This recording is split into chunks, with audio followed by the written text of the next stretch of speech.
You know, I hate to come up to the microphone after Cleola Brown. Isn't she terrific? Let's hear it for Cleola Brown again.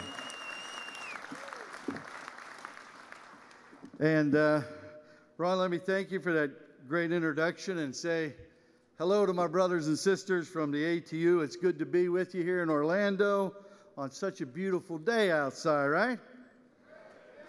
Hey, you can do better than that. Nice day, right? All right, that's good. Thank you for inviting me to this great gathering and for the leadership that you all provide for working people across the country. And I know a lot of people are working hard on your union election, and that's serious business, the democratic process within a union. It brings us together and it makes us stronger ultimately. But whatever the outcome, I know that the transit union has got a strong future and a proud future because of the rank and file members of this organization, and God bless you for that. Now, we've seen a lot of tough political fights this year, and I want to thank you for all the battles that you've waged over this year. See, that's the state of things in America today. We're at the tail end of a campaign that's been led by and funded by a corporate elite that has undercut us, low-waged us, and outsourced us to the brink of ruin. Sometimes I can almost feel the fire as they've ripped our rights away from us and eliminated our jobs. But you know, through all the pain, we've grown stronger. We never go away. And now we're ready to start giving back to them what they've been giving to us for the last 30 years, right? You see, brothers and sisters, the time has come for an all-out fight for good jobs. And whether you're using a jumbotron and a text messages to fight the federal transit dollars, or you're tackling contractors who are vying to take over municipal busing services and whose mirage of low-wage services will vanish with a wave of change orders and mandatory cost increases, it's time. It's time to fight for good jobs. You see, and that's what we're doing when we take on Veolia in Arizona, and when you stand up for fair pay in New Jersey. That's the thing that we're looking at. It's time for some economic patriots in this country. That's politicians and leaders who will fight for good jobs, help us stop the outsourcing, and bring us some real economic and pension security.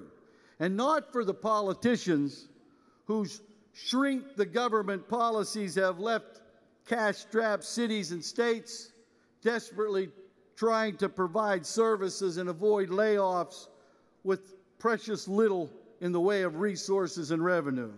See, it's time to take our country back from the corporate traders and the job killers, to stop the bleeding of our manufacturing sector, to stop the loss of our skilled public services and employees who carry us, to many of us, safely every day to and from work and carry us across this country. And you know it, quite frankly, better than anybody. See, when the jobs vanish, home construction stops, tax receipts plunge, and then courthouses and schools and bus and rail services and entire cities fall into disrepair. And there goes the bread and butter of the transit union. Let me tell you, it's time to fight, because we're going to rise or we're going to fall together. And that's what we're working together for, is jobs. See, that's why we fought for aid for state and communities. We won, but it's not enough. And we'll keep fighting for public transportation funding, including dollars for high-speed rail. But we don't want to fight amongst each other for an ever-shrinking piece of a smaller pie.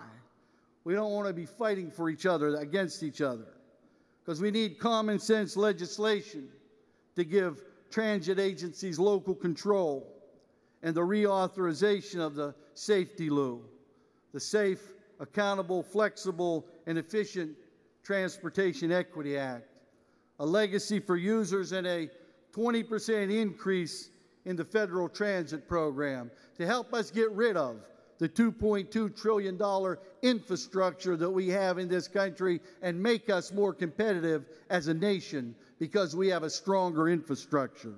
And I got to tell you, every one of us in the labor movement are with you. And we will fight with you, and we will fight for you as long as it takes to get that funding to make us a stronger country in the process. And we're going to do that because it's part of our fight for jobs. You see, with jobs, we can pay the bills. We can keep our cities strong. With jobs, we can rebuild a fundamentally different economy, an economy that values hard work and a strong middle class, an economy that works for all of us and not just a few up at the top. See, it's time that we stand together. It's time that we fight together, shoulder and shoulder, from Orlando to Seattle, from New Jersey to Nevada. We can do it, brothers and sisters, if we stand together, and we shall stand together and get it done. Every day, every last day, we show them what we can do. We take on the hardest jobs. We set the highest standards. We go the extra mile every single day. We're union. And there is nothing, and I mean nothing, that we can't do when we stand together. Union, yes. That's what we're saying to the rest of the country, right? You see, what I'm talking about is building a better and a stronger future and renewing the American dream. Not like some of the people would have you believe that an American dream where everybody gets rich. But our vision of the American dream is that all of us can have a fair portion of the good things in life. Time with our families, an education for our kids, a voice on the job, a comfortable retirement where we don't have to go out and work at McDonald's or Walmart on the weekends to make ends meet. Right? We want a society that honors work and respects each individual and sows solidarity, not division, and encourages hope, not hatred. That's what the American labor movement is all about, and that's our vision. But I got to tell you, too many politicians and corporate CEOs and the Sarah Palins and the Glenn Becks, well, they have a different plan. You see, they're preying on American fears. They say that what we seek is just too much to ask for. They say that even with all of our hard work and wealth, the richest nation on the face of the earth, at its most rich point in time, can't afford to deliver good jobs anymore. That we shouldn't expect secure jobs or a good life for our children or a decent retirement. They want us to believe that those days are behind us. They say that we can't compete in a global economy, that we can't and we shouldn't aspire for anything better. We have to forfeit fairness for all in order to preserve the status quo for a few. That we have to just take what's given to us and like it and shut up about it. Don't say anything. You ought to be happy that we're only cutting your wage $2 and not $5.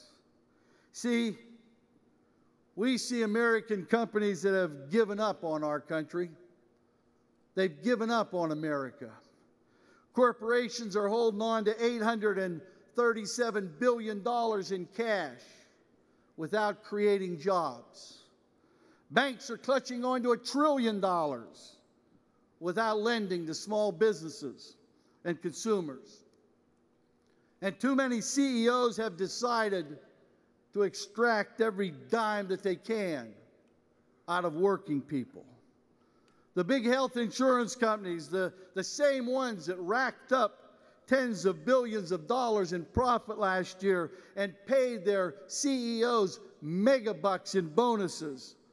Well, they're saying now that they need premium increases of up to 20% or more.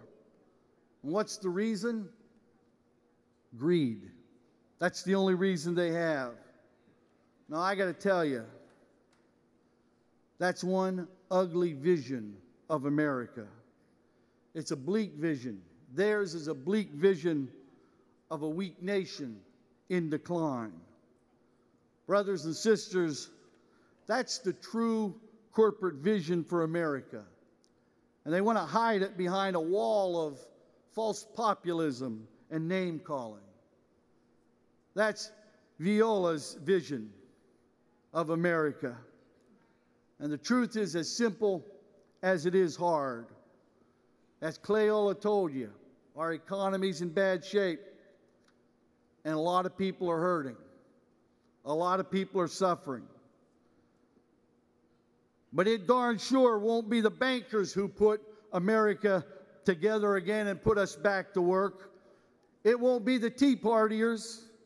It won't be the party of no. It'll be you. It'll be us. It'll be the working people working together. It'll be all of us. And quite frankly, we've already started that process. You see, without the Obama recovery plan, would be in a full-blown depression right now. Let's remember the facts here.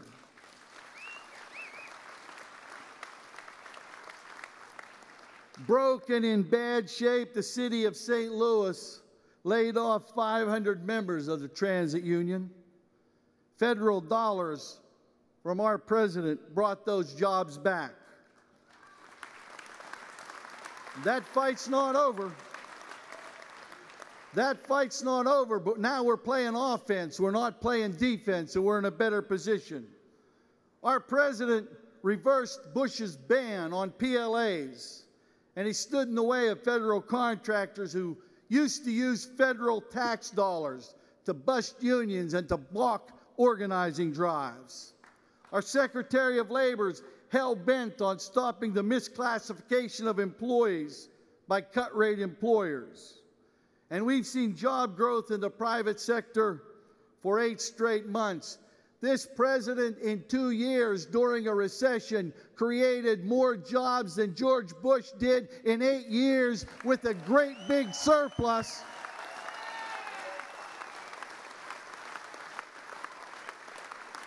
Now that's a foundation.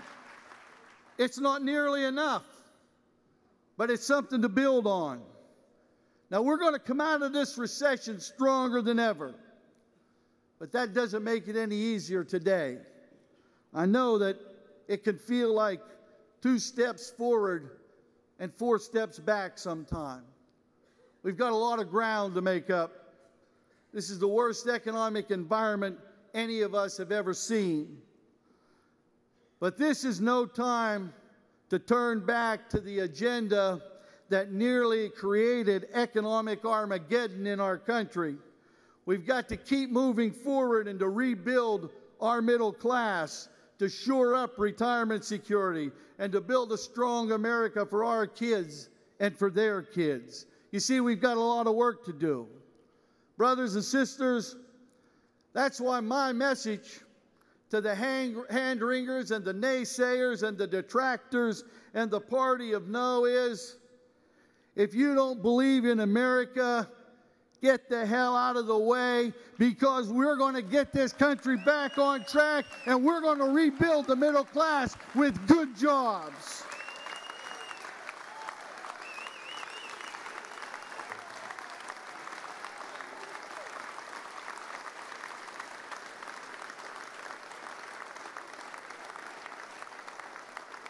And I'm going to be straight with you.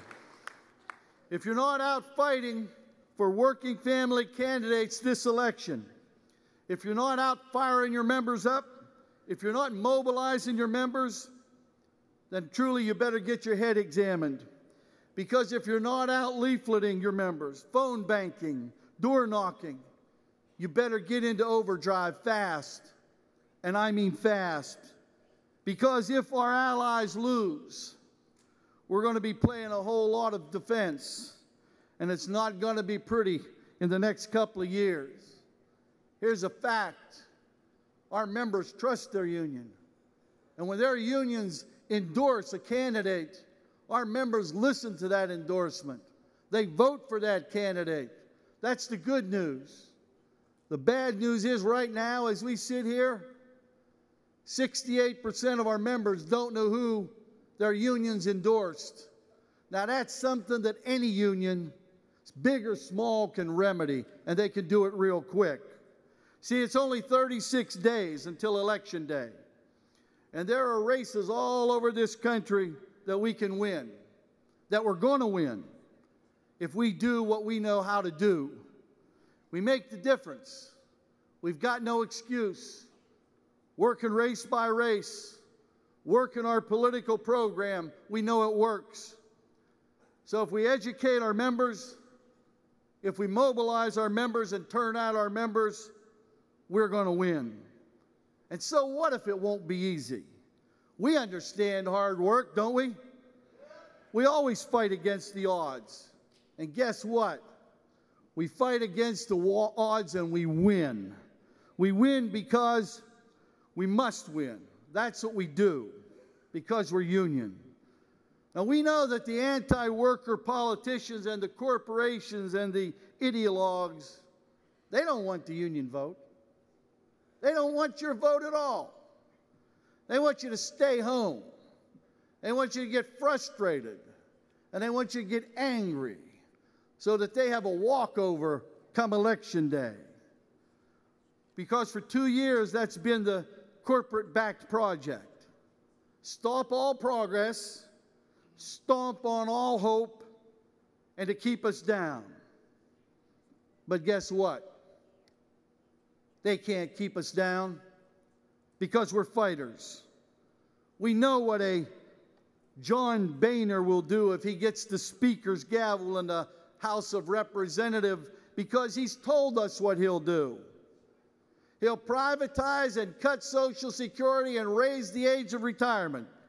He'll protect corporations that send our jobs overseas, slash taxes for the super rich, no more extensions of unemployment benefits, no job legislation, no infrastructure spending, no Davis-Bacon, no retirement security, and no health care. We know what Tea Party Senate candidate Sharon Angle will do if she beats Senate Majority Leader Harry Reid. She thinks that unemployment insurance makes laid-off workers soft, that somehow when you're laid off you don't want a job because of that unemployment benefit check, that we're spoiled. And just like Social Security and Medicare, she says, phase it all out. It's not right for America. And in Kentucky, Senate candidate and Tea Party darling Rand Paul, he wants to end all federal aid to states, period. And he also believes that you ought to discriminate, be able to discriminate on private property. See, we're looking at opponents who worship at an extreme ideology. But we're going to stop them. It's going to come down to us. A few thousand votes here, a few hundred votes there. Those will be the margins and the difference that we make. It's going to be your vote. It's going to be your members, your worksite leafleting, your neighborhood walks, your commitment to Labor 2010, because your program and everything you do are going to make the difference. Let me ask you something. Are you ready to stand for candidates who have stood with us? Are you ready? Are you ready to stand up for some economic patriots that'll create jobs and stop the outsourcing and give us some pension security again? Are you ready for that? Well, then roll up your sleeves, because if you want an economy that works for all of us and a vision of the American dream that we have, you're going to have to work for it. If you want it made in America again, proudly by union members, you're going to have to work for it again. If you believe that America must invest in transportation and technology and education and the environment, then you have to work for it. If you believe that Wall Street got us into this god-awful mess and ought to pay the price for destroying 11 million jobs and putting 11 million of our brothers and sisters out of work, then you got to work for it.